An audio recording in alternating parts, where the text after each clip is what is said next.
It is the Anfield wrap on this Monday to talk about the Bundesliga first and foremost, how all that fits into the Premier League and the wider questions around English League football. By the way, the Scottish stuff's absolutely bananas. Talk, they may well award Celtic the title today. There's controversy everywhere. There's talk of investigations. It shows that this stuff's hard. We'll touch upon that as well. And also we'll be chatting about the fact that transfers appear to have re-emerged themselves with it looks as though Semedo going from Barcelona to Juventus with a couple of players in exchange, which also looks to me like moving a wage bill around issue 2. I have got with me Adam Smith, Gareth Roberts and Dan Morgan to go through the show, and we'll start it all nice and easy and straightforward first and foremost. You'll have watched some of the games at the weekend. Gareth, how did you feel about watching the Bundesliga return? I mean, I was initially excited by the idea just through, I think we've touched on it loads of times, you know, you just wanted to see something new, something different, something that wasn't a rerun, some new football. And also, obviously, Bundesliga is lighting the way, if you like, for the Premier League. So from that aspect as well, it was fascinating. But I tuned in for the Dortmund game, first of all, Dortmund-Schalke on Saturday, which, you know, we went over there, we spoke to some of their fans. We know how much they hate each other and how much it goes off between the two sets of supporters. And I couldn't sort of shake that knowledge, really, throughout watching the game. I just kept thinking, well, what would this be like if fans were there? And the game itself, I thought, you know, okay, you're seeing good players on display, and, you know, no one can knock some of the goals that were scored and some of the performances and things like that. But equally, it felt a bit training ground football to me. Not just because of the echoes around the ground and the lack of support and all that kind of stuff, but also just the actual intensity of the football. I mean, I know Schalke aren't very good. I mean, that was very evident. And Dortmund are pretty good. That was also evident. But I just thought there was something lacking at times. And there's some interesting statistics that I saw earlier on about the games in the Bundesliga, about the fact that there weren't as many duels between the players. They were significantly down. There are also fewer touches in opposition boxes, which sort of suggests to me, I mean, we'll know as it goes on, but it suggests to me a level of caution even among the players. Look, you know, they've all been told what they're told and all the rest of it. It's safe, you're sound, go and crack on. But I kind of feel like the football was slightly different than it would be ordinarily. I mean, even when, you know, I watched the Union Berlin game against Munich on Sunday, and I enjoyed that one a little bit more, maybe because I felt more invested in it, because I've been reading and watching at length about Union Berlin, and sort of, I like their story. I like the fact that it's their debut season in the Bundesliga and they were taking on the biggest of boys at home. But then again, you know, it was like this constant conflict, because I was like, their supporters must be gutted that they're not in the ground for this one. You know, they've literally like helped to build the stadium, give blood to raise money to keep the team alive and stave off bankruptcy at one point. And then they're not in the ground and not getting to do their normal routine. They're just like me, sitting at home watching it on the telly and listening to, you know, things echo around the ground. But I thought Union got stuck in, which made it enjoyable, because, you know, like early doors, they were throwing some big tackles in, like, and one of the fullbacks got booked early doors for an absolute cracker of a challenge. And so I was into that. That got me going, and I was watching that one with my son as well, which probably made a little bit of a difference. And so I enjoyed it, but again, it was still slightly lacking. And I kept thinking about sort of, again, how would this game be like if Union had started the way they had and they were backed by the home crowd? Could they have maintained it a bit longer? Because they lost the rhythm a little bit, I thought. But if you had your crowd like buoyed by what they were seeing, spurring you on, your adrenaline flying because you can hear the crowd, you know, could something have been different? And I thought that the same with Schalke, like they just waved the white flag, whereas maybe, you know, the odd time when they're on the break, did they hear their fans break through the sound of the home fans and things like that? But you just never had all of that. You just had football with no fans there, obviously. And I, as much as I tried to like it, I sort of thought it was weird, obviously. It is weird, Dan. That's one of my takeaways. And I, not dissimilar to Gareth, I found Saturday's game, Dortmund versus Schalke, odder than Sundays. And I don't know if it was like I'd got a sense of normality or because I'd been to the Dortmund stadium. That I'd been to Dortmund, that I knew what it was like, and so, but also was also camera angles, because the thing about the Union Stadium was that the gantries aren't positioned in a way that's meant to make the fans and the crowd be part of it. I think in general the sound is going to be one of the more curious aspects of this. It's, you know, I enjoyed having both matches on. I wouldn't say I completely enjoyed them the way in which I would have enjoyed a usual football watching experience. It was a little bit background, but then if I was normally watching the Bundesliga, to be quite honest, it would probably be a little bit background as well.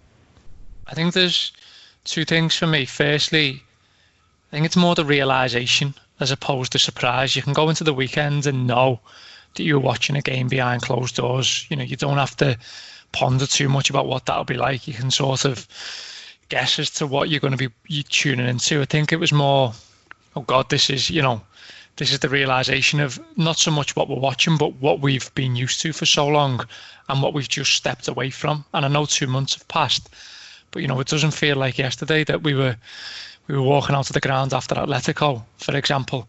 So I think it's more the realisation of reality, being what hit Robbo and others, I think, when taking the games in. I think the other thing as well, you know, is that you've sort of got to look at it from the angle of, well, Liverpool stand for me maybe to be affected more than most, because we know with Liverpool the whole ethos is identity around intensity, and Pep Linders has said it, and you know it's something that we value and we look at quite a bit now. But Liverpool will lose that intensity in terms of physical fitness, but also they rely on intensity massively from the crowd. The one thing I will say is that I think it does make a big difference actually having it in stadiums, as opposed to, you imagine that game was the equivalent of like a St George's Park training pitch. Yeah. Then, you know, you imagine that type of whole, you know, weirdness about it would have been ramped up tenfold. You'd have really been questioning what you were watching in terms of it being a competitive element, a competitive product that you were looking at on TV. And that's the other thing, you know, it's on TV and there's an expectancy that it's a competitive game, so you've got to invest in it as a competitive game. But all the time, you have the very thing that makes it competitive missing, i.e. the crowd. So I think all of that does play a part in just sort of adapting your own realities to it. I mean, I didn't really have a problem with it. It was what I expected it to be. I could easily take away the derby element, for example. Where I did sort of ponder was where Liverpool adapts, because like I say, Liverpool rely on those things more than most, and I think they will adapt, and I think it will massively benefit them if they only have to win 2 games, because I'm sure we'll come on to it, but there's going to be a real need to use squads throughout these 9 games. But I think, I think Liverpool will have, I think we all need to anticipate a very different Liverpool coming back to the one we just left, put it that way. I think that there is an intensity question, isn't there, Adam? You know, I mean, the whole setup, I think, as I say, it worked relatively well, and I thought there was a genuine degree of intensity in Union Berlin versus Dortmund. I thought it felt like a major game, and it felt like the Union players were not going to accept no for an answer until the second goal went in, which I liked. It felt the opposite for Schalke, and that's why I am mildly concerned the minute we're talking about 2 games, and I think it's one where I think Schalke acquit themselves really, really well, and I think Schalke acquit themselves very badly, and Union acquit themselves very, very well. And so you end up in a situation where you're sort of jumping one way or the other, because I think the biggest issue ultimately with the Dortmund versus Schalke game was the fact that Schalke were crap and weren't prepared to do anything about it. Yeah, I mean, I must admit, I didn't watch the Union versus Bayern game. I only watched the Dortmund Schalke, and I flipped over to a little bit of Leipzig against whoever they were playing. I can't. Freiburg. Yeah, Freiburg. Yeah. So that was kind of what my take, that my sum total of my experience. I think the intensity is going to be difficult, but it's also, I think, completely expected in loads of ways. And one of the main ways, I think, is it's just human nature. I think, you know, we've all, as far as I'm aware, everyone on the call has been following the guidelines of staying away from people and being, you know, kind of keeping ourselves to ourselves as much as we possibly can. even if you were given a vaccine right now and told that's it, you can go away, you can go and hang around with people, you'll be reluctant to do so initially because you've spent months thinking, I've got to stay away from everyone. So to kind of flip that on its head and go, you can go and just be next to people is very, very difficult. And I think it's just as difficult for the players, the ones who've been thinking, spending the last couple of months thinking, I need to not catch this thing because I could die, will then be they will be internally, subconsciously reluctant to dive into a tackle or to get right up close to somebody in that way because they've been telling themselves for 2 months, I'm not supposed to. So I think it was, I'm not surprised that the likes of sort of tackles and all those duels and all that sort of thing were down. It doesn't shock me. And I think it will take a while for things to get back to any kind of normality in that sense, because even totally understand why, but even the subs are sitting apart from each other. They're trying to keep, they're saying let's keep contact to a minimum wherever we possibly can, which makes complete sense. But it's also going to feed into the players' heads and kind of going, well, if the subs aren't allowed to be next to each other, why am I crashing into this fella when a bit of spit could come out of his mouth and all that sort of thing? So I think there's loads of I think it'll be, in a few years' time, I think it'll be a fascinating study into the psychology behind football, actually. Not obviously not what I'm going to be doing, but somebody will, I'm sure. It's one, Gareth, where as you begin to sort of work right the way through, there's other things. 5 subs felt a bit disruptive, but there have been 8 muscle injuries just over the course of the weekend. In the first 6 games, that were played, there were 8 muscle injuries. So I'm intrigued by that. I think it is worth saying that any football where after footballers haven't played for 2 months doesn't quite seem the same. I think we've seen it with pre-season a lot of the time, and I think that will be there, and that is worth also bearing in mind. And it's going to be, a lot of this is going to be about how these teams in Germany, and if it does become a behind closed doors situation in England, how they cope with oddness. I think this is a massive part of this. I think it's how you cope with things being vastly different. I think it's going to play a lot into... This is one of the reasons why I'm not quite as concerned about it as Dan from our point of view, in that I think we've seen our lads are prepared to cope with lots of things in order to get results. But I think being adaptable, being able to play the game that's in front of you a little bit. I think Dortmund did it very well, but as I said before, they were playing against absolute rubbish. Yeah, and Dortmund have got something to play for as well, I think is the key thing. Obviously, you saw that a little bit with Munich as well, and that they were very... I hate to use the cliched word around anything German, but they were very efficient. They were going about their business, and even when Berlin were getting stuck in, you sort of felt, well, they obviously had the quality. And then there was some absolute madness when Muller scores an offside goal, and him and Lewandowski are having beef with each other because Lewandowski's going, you're offside, lad. Why have you just put that in? And then it was brilliant. Why are you having a go at me, lad? I'm on the same side. It was I loved all that. That was brilliant to watch. Well, actually, number 9 just disallowed that goal. Absolutely superb, all that. But I think, Liverpool, I think, will be all right in terms of they know what they've got to do, and they're determined to get it over the line, and they're determined to put... we keep on hearing about sport and integrity all the time and all that kind of thing. If Liverpool win 2 games and have won the league, and only 2 games were ever played in different circumstances, then frankly everyone can stick an asterisk up their arse because they've won the league fair and square. They had anyway. And if you know what I mean, for me, and for most fair-minded people, and they just know that they've got to go and get those 2 wins. So you're very right to say that everyone's got to cope with the weirdness. I thought it was interesting that even the Dortmund coach was talking about that. We can say easily enough, well, what did you expect? And I see a lot of that on social media. Anyone who sort of bemoaned it a little bit, it was all, what did you expect? You knew it was going to be like that. But it's still weird, though. We can't help that it's weird. We're going to talk about it being weird. And I say even the Dortmund coach talked about it being weird. He said, I've got the quote here. He says, there's no noise. You create a chance. You play a top pass. You score a goal. Nothing. It's very, very weird. We miss our fans very much. It was a different match. And then obviously they did the celebration where they'd normally go up to the end, but they social distance that. And they, the players were all having a bit of a laugh about it, but even that was weird. It was weird when Haaland scored and he's just on his own in a corner with no one else doing a bit of a dance. And he looked a bit of a blade. Do you know what I mean? Because he didn't have the context of a crowd. His teammates didn't go with him. And, there was a goal in the other game on Sunday as well. And, they go to celebrate and they're all doing the weird elbow thing because they obviously can't shake hands or dive over each other as they would normally. And look, I think I'm constantly conflicted about the whole thing. And I think Adam's right to say probably they are as well. And everyone is, because the whole situation is mad. And I almost, like, all the arguments I see, I almost agree with all of them. So, like when you see people saying, like, why is it even back? Like, couldn't they wait? Like, isn't there more important things to think about? Yeah. Equally, when you're saying, but clubs are going to go to the wall if they don't do something. Yeah. They've got these massive contracts that they'd be reneging on and they'd have to pay back, and it leads to clubs going to the wall. Yeah. And it's just sort of, everyone's got a valid point, and it's all dead hard. Like I read an interview with Nigel Pearson over the weekend, and I thought it was good.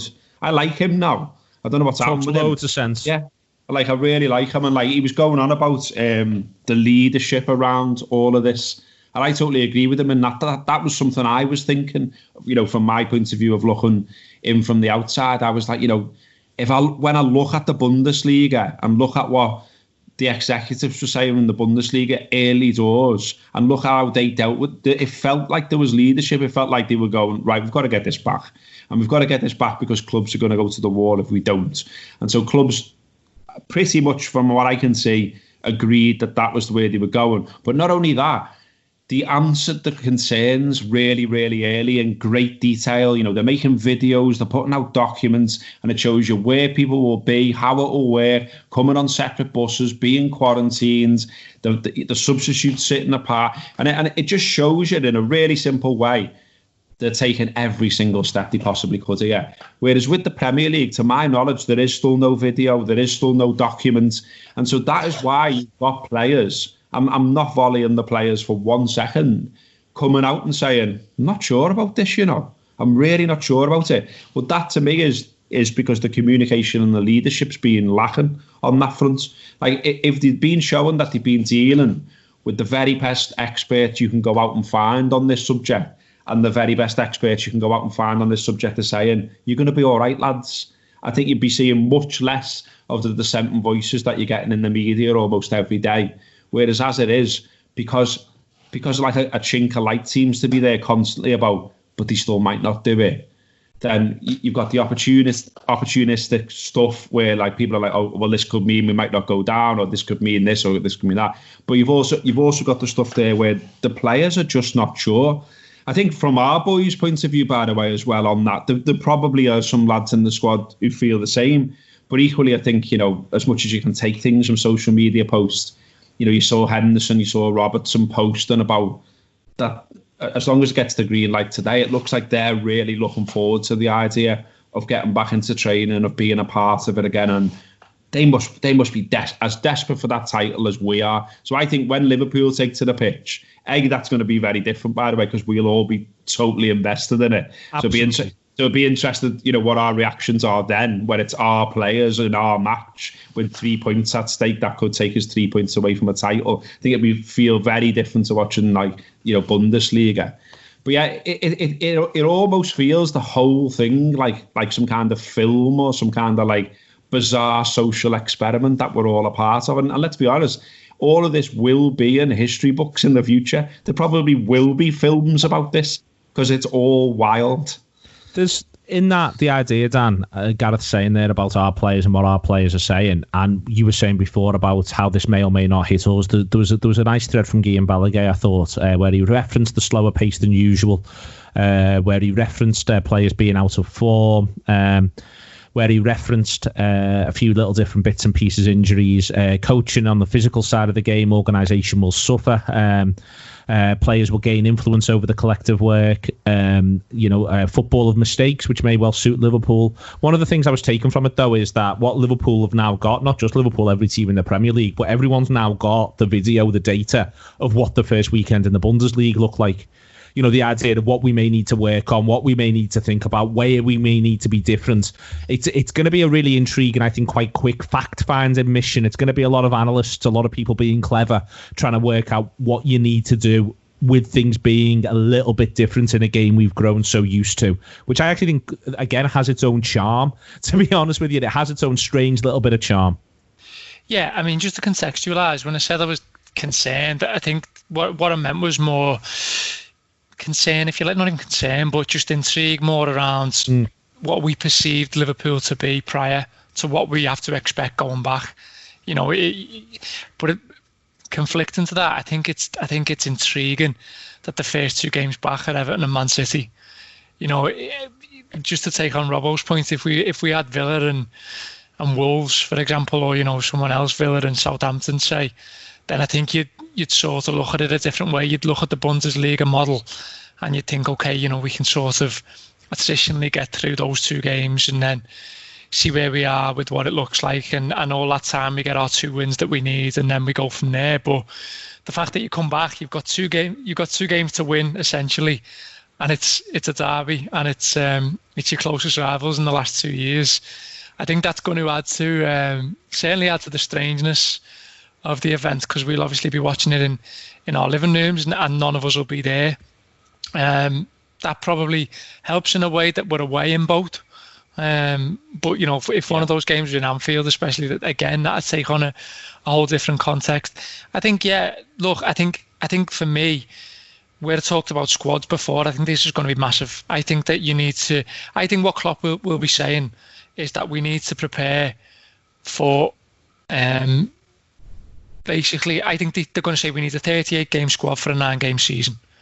And what I mean by that is, I think if they win 2 games straight away, for example, then I think, you know, regardless of when they win them, that there'll be lots of use of the likes of Curtis Jones, Harvey Elliott, Takumi Minamino, players like that, because of the increased risk of muscle injuries and stuff. You know, you can almost envisage, you know, people who have previously criticised Klopp, like that fitness guy, Ray the Fitness Egg. He'll come out and, you know, he'll be back out giving his spiel on Klopp's working people into the ground and you know, looking I'm really excited now for the resurgence of the Fitness Egg. He's going to come back. Let's have it right. He's got tweets already lined up. They're in drafts for the final whistle of Everton. As soon as someone gets a twinge, as soon as someone gets cramp, he's going to come fired one out. There he is. There he is. He's back on 4-year hiatus. So yeah, I think you're going to get all of that. But I think, you know, we're going to have to. We're in a privileged position, really, where, you know, 2 games and we've won it. And then let's look at it right. If we were in normal circumstances before this had happened and the season would have played out, there's every likelihood that we would have rotated heavily anyway.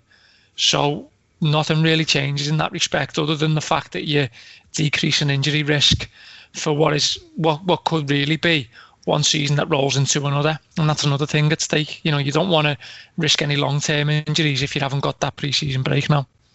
I think that's almost the most intriguing part of this, Adam, is if I think this is a way to finish a season, starting it. Listen, it may be that there's no option. You know, it's worth bearing that in mind, that there may just be no option, no move. But as another part of this, there is quite possibly that the Liverpool may be in a slightly privileged position and that they may well be able to use the last sort of 4, 5, 6 games as pre-season. And Manchester City may be in a similar boat. Manchester City might be using it as pre-season for the end of their European campaign as well, but may be able to use it as sort of as prep for the season to come.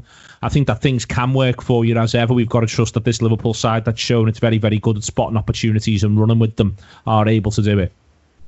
Yeah, and I think that's maybe going to be one of the most intriguing things about it, is you're going to see the clubs that are very good at doing those things almost take advantage of the weird and unique circumstances that we find ourselves in, whereas other clubs that aren't so good and maybe have more, you know, dinosaur-like managers, such as, I don't know, Roy Hodgson as an example, are maybe not as going to be benefiting from the weirdness of the situation quite as much. It'll maybe be players just being chucked in and that's it, and, you know, well, just go 4-4-2, don't worry about it.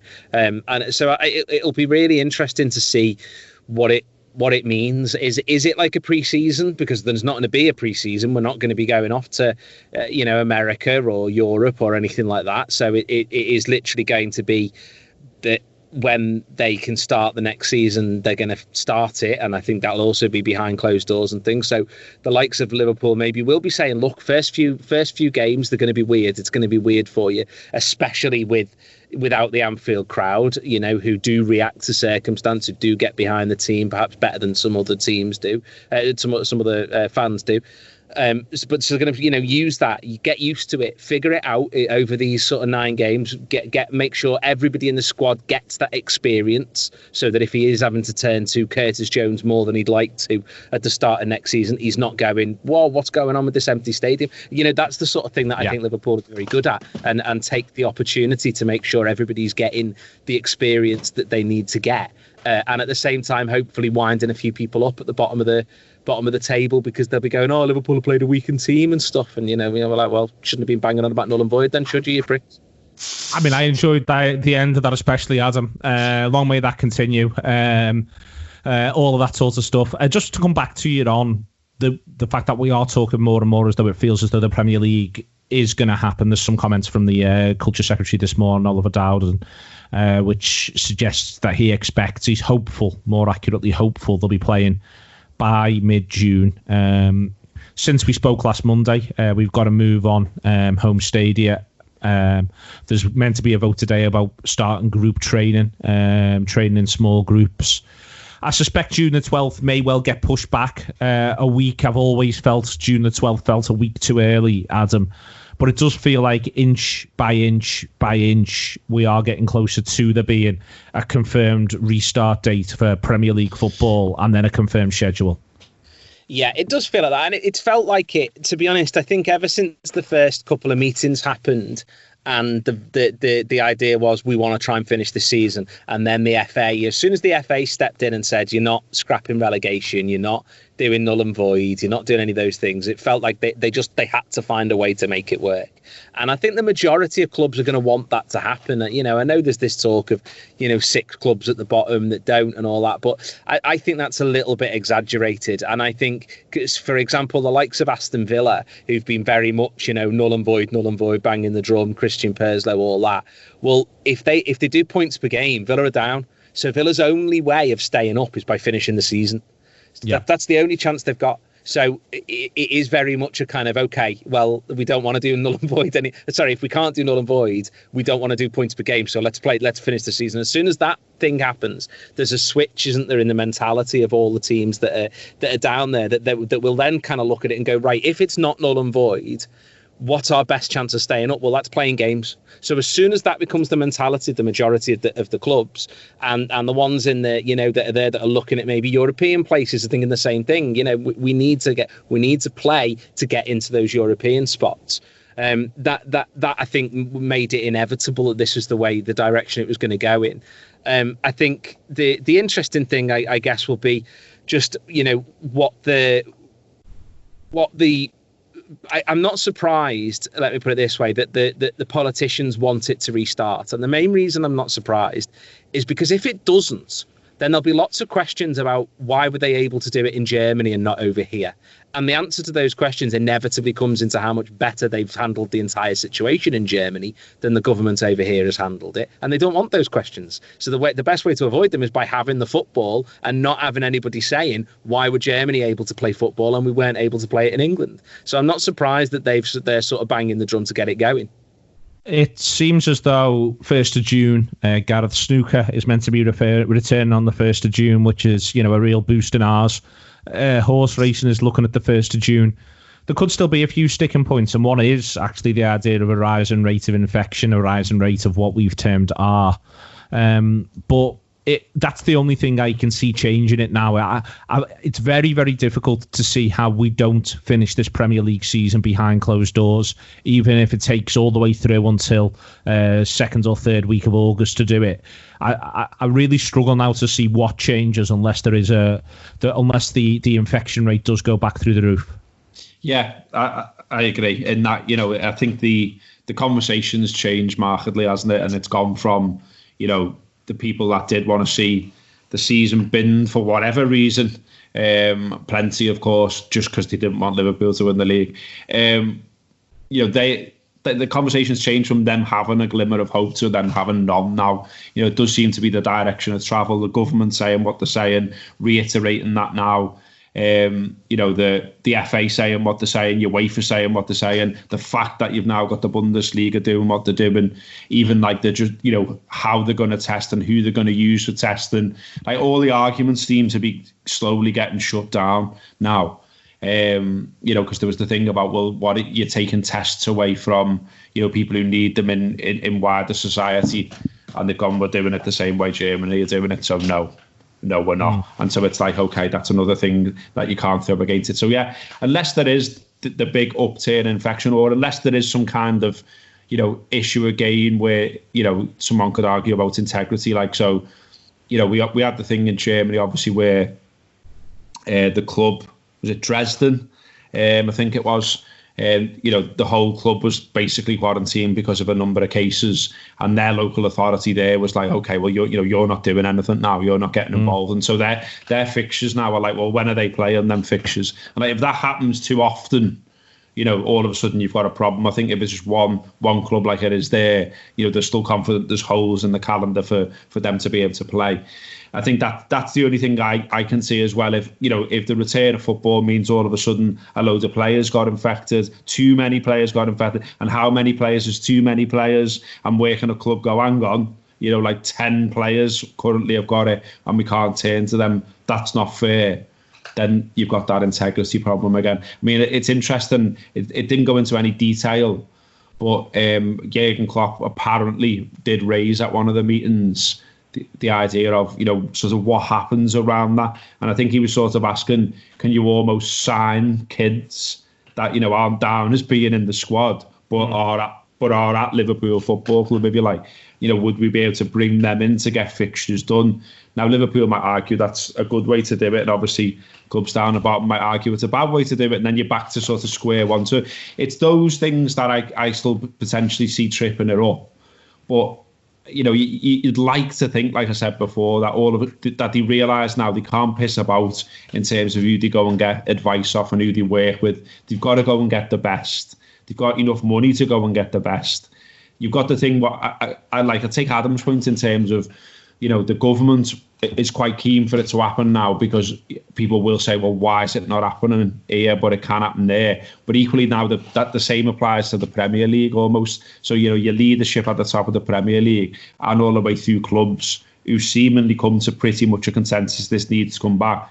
They need to make it work now. Otherwise, they end up with egg on the face as well. And no one who wears a suit and is paid six-figure salaries generally likes egg on the face. So they'll all be very keen to make it work now, I think, yeah. Dan, we've seen League Two as effectively, it looks as though we're prepared to vote to declare. League One aren't. Just looking at that table, it's an absolute nightmare for this scenario, even by any reasonable standards. There was a couple of sides were coming with a run. Top of Coventry played 34, 67 points. But then in second place of Rotherham, played 35, 62. And then go all the way down to 8th of Wickham, played 34, 59. So if Wickham were to win their game in hand, they'd be level on points with Rotherham. They'd theoretically jump over a number of sides there. Sunderland have played one game more there in 7th than everyone above them. My point here, though, is that, from Sunderland's point of view, you're 3 points off automatic promotion, and there's still, there's still 8 or 9 games to go. It's you've seen there, I think, with the reaction of the League One clubs, that League One can't sort themselves out, exactly how difficult this is and how there isn't a one-size-fits-all answer to it, and also what suits other sides in that division, because it is quite split anyway as division, will not be what suits everyone. Southend sit 22nd on 19 points off 35 games. Tranmere sit 21st, played 34, 32 points, 3 points ahead of them at AFC Wimbledon, outside the relegation places. There is a lot going on, isn't there, in League One? It will be very, very difficult to unpick. Yeah, and I think that's why it's sometimes easy for us to just say, I'll just sort the Premier League. But I think one thing we've learned in the last couple of weeks is that if you sort in the Premier League, you'd have to take the Championship with you. Yeah. And if you sort in the Championship, then there's a really good argument you'd have to take League One with you. And at what point then does that line be drawn? And you can argue that's maybe League Two, but when we look back on this in time, will that be something that we look back on as being catastrophic to League Two and below? So, this doesn't just end with the Premier League being sorted and relegation and promotion being sorted. And you're right, it creates such a vast amount of issues, and it comes back to a lot of things we've spoken about in the past few weeks. It's about the money you get from going up.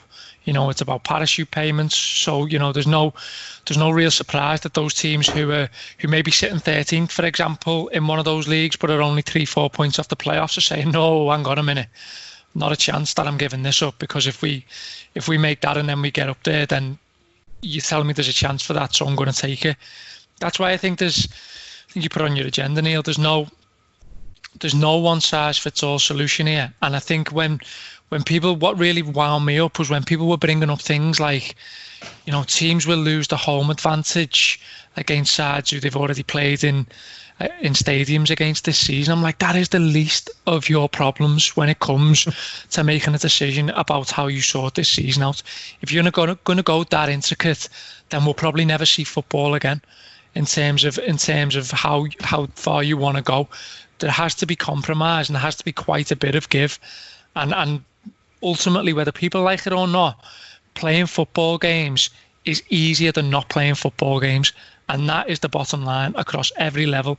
And when it comes to logistics, I get that it's really hard for League One and League Two and below, because I think I read that it's something like 140 grand a club to cater for coronavirus testing. And the clubs have to foot that bill. That's nothing to do with the leagues footing it. So when you're already not getting gate receipts and stuff, how are they meant to find that money? And that's a hell of a lot of money for clubs down there. So when it comes to that kind of issue, finances and logistics, then yeah, it's really, really difficult to solve. But just in terms of putting an X across the season and saying let's just deal with moving on and getting on with things, that was never ever going to be as straightforward as people tried to make out it was. And also, if the government are serious about the Premier League being a boost to the nation, which I'm not sure they are, but one thing they can emphasise and maybe hang the hat on and take from Germany is that, like Adam was saying about the precautions taken at the weekend, there's an almost a wider message. There's a public safety example that you can set in terms of social distancing, in terms of taking care, in terms of washing your hands, in terms of wearing a mask. All of those things are being broadcast live to millions of people at any one time. And, if there is a benefit to getting games back and games live on television, then maybe you can use that as a better message to something like Stay Alert, which, means what exactly? At least do something tangible then in terms of how you're meant to follow these protocols and avoid, this very serious situation. So yeah, going back to the original points, because I've gone off on a tangent, League One's an absolute fucking mess, yeah, basically. You should just get third to 10th just to play a playoff. 8 teams, down to 4, down to 2, down to 1. Do it in a week. Everyone will have a great time. We can all have a pint in the house afterwards. I mean, do you think then, I was just thinking about this morning, do you not think there's the relegation sides of maybe got an argument to say, well, give us a playoff, give us a relegation playoff? I know that's wild, but I mean, yeah, it's back to the double standards thing again, isn't it? No, it's back to the fact that you've got to draw a line somewhere. So, exactly, exactly. You've got to draw a line somewhere. So maybe you just sort of say, well, let Tranmere have one game against AFC Wimbledon, and we just go from there. That they get one game, either 2 legs, or it just basically becomes a playoff as to who's going to go. And I think you can do that. You can make that work. But just anyway, sorry, I know I'm talking a lot. Just sorry, I think another thing just to take from Germany is that I think I referenced this on AFQ the other day. I think there is the possibility of a leveller for these lower leagues, these lower end sides. I think if Villa come back, I thought Leipzig was a really good example in that Leipzig completely dominate that second half, and they missed 3 or 4 good openings. And I don't mean chances. I mean like the third pass in a 5-pass move that usually if they were on blob, they create a really good opportunity. So I wonder if there's a chance that Villa come back, for example, and take 4 points in 2 games because everyone's rusty. and they've rolled the luck in a game, and a team they're playing against has missed 3 good chances because they're not, they haven't got that sharpness and everything else. And I think, when we're looking at alternatives, like we say, points per game and everything else, if I'm down there now, I'm thinking, well, let's just roll the dice, completely even keel, let's get as fit as we can, and let's just see what occurs with teams we come up against.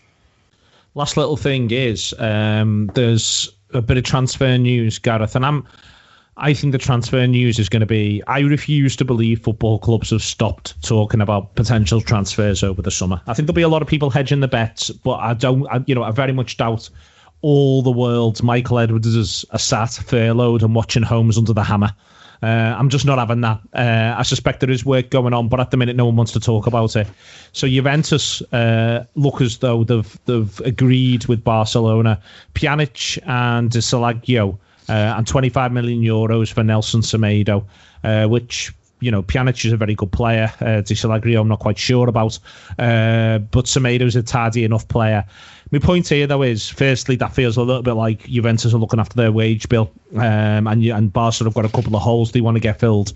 But it's more transfers are ongoing, and if this tells us anything, this little one, it's that they will be back, and they will be back pretty soon, because clubs are capable of doing more than one thing at once. And I think one of the things we're going to see is whenever 2020, 2021 begins, clubs are going to start positioning themselves. Yeah, absolutely. I think one thing that all this has been a reminder of is that some of the romantic notions of football are absolute bollocks. Like no one gives a fuck about anyone else. It's absolute dog eat dog, and you've seen that over and over again, I think, with this debate. And that's become more apparent over the years in every aspect. Some more cynical than others.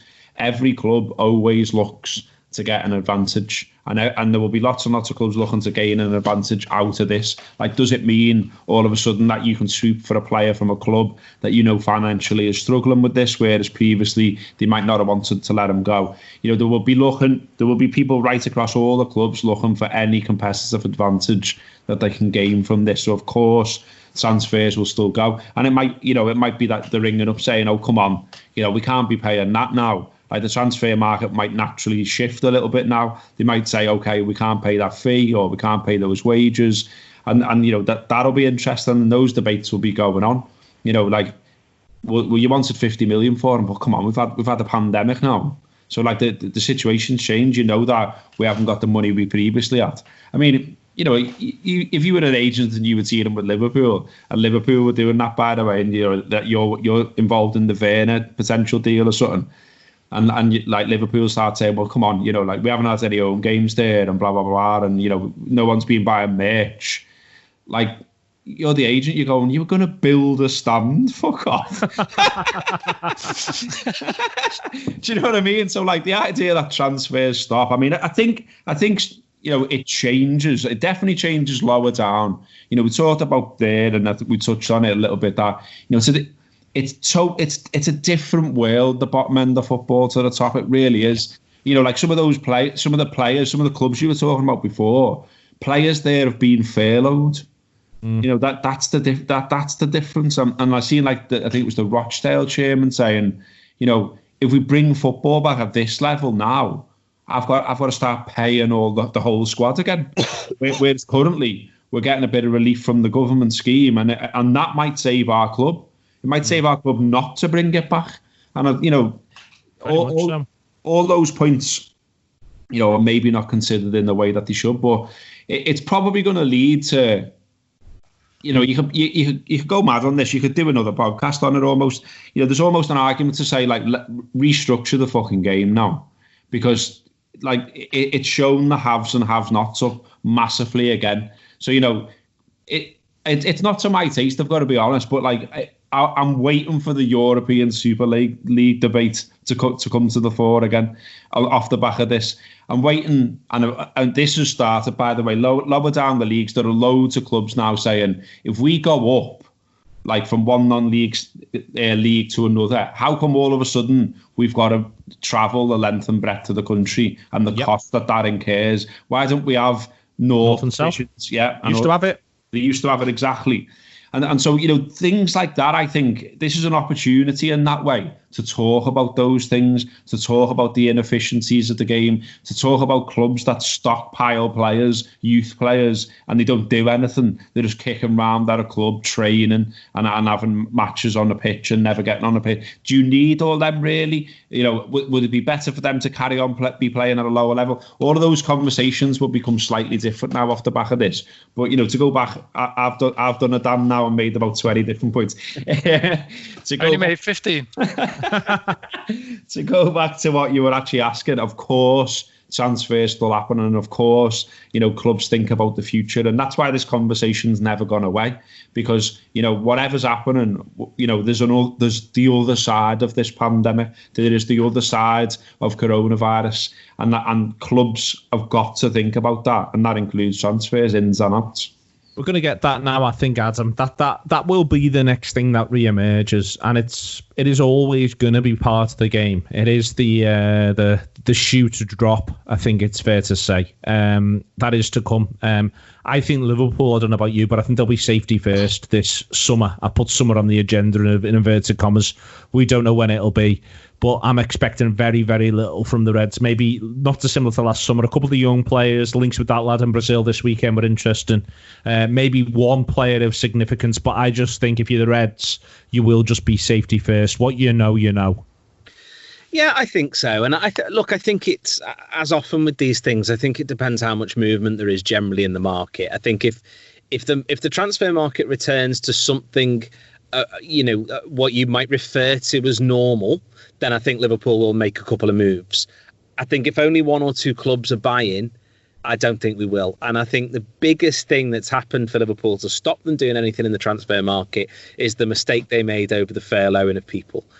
Because I think that comes back to bite them in the arse if they turn around and say, OK, we're going to sign Timo Werner this summer for 55 million. Everyone's going, you wanted to furlough staff 5 minutes ago. Now you're spending 55 million buying a player, and that kind of PR side of the argument is something that they will be thinking about a little bit, because the club's made too many PR mistakes over money in the past with ticket prices and all that kind of thing. I think that will be there. That's something that they think about, rightly or wrongly. But I think it all just depends on when we get back to any kind of normality. And if we're in a situation where, let's just say for argument's sake, that the summer, as you say in inverted commas, actually takes place, the transfer window, they move to October, just for argument's sake. And September, there's a load of vaccines going around, and half the population have been given vaccines, and we are heading back to normal. I think then you'll maybe see a move in the market. If summer is next month, I agree with you. I think they'll consolidate what they've got. I think they'll make a couple of moves, like we've seen, haven't we, that Chirivella has kind of said no to a contract extension. Lallana looks like he's going to say no to a year extension, etc. I think those sorts of players will go and find another club. But otherwise, they'll be going, listen, Harvey Elliott's a year older. We were using him last season. He did get games in the cups and things like that. Ryan Brewster, maybe he's had the experience now. We want to recall him. Marco Grujic is doing really well in the Bundesliga. Let's bring him back in. And that will be the sort of way they head into next season, maybe with an eye on. And then we've got January, or whenever the equivalent of January is, if we need it. Excellent stuff. More on that to come. More on what's next in general. More on changes from Robbo from next week or the week after. We'll start sorting that out as well. Some bits and pieces to come on video there. What's next? Do another one of those with Rory and Paul tomorrow. Also, any transfer stuff and other stuff. We're going to do a review on how behind closed doors football will impact and bringing players back. I'll be speaking to Dan separately about that. Get that on with Sean. All to come behind the paywall on tour player. Tonight as well, we're doing a hot mic. We are doing Werder Bremen versus Bayer Leverkusen. That is to come 7:30 kickoff tonight. So get involved with that. Download Hot Mic and use the code Anfield Rap. And then do please follow and share and like. Not going to listen. I'm not saying I don't know anything about Werder Bremen. Couldn't even tell you who the biggest song is. Couldn't tell you what the hits are of Werder Bremen. But I've got a sense of Leverkusen. But it's not about that. It's about being background noise to football being back, as Gareth said before. That's the way in which this works. Thank you very much to Gareth, to Dan, to Adam. It's been the Anfield Rap this week. Thanks if you got involved on Hot Mic as well. Take it easy. See you later.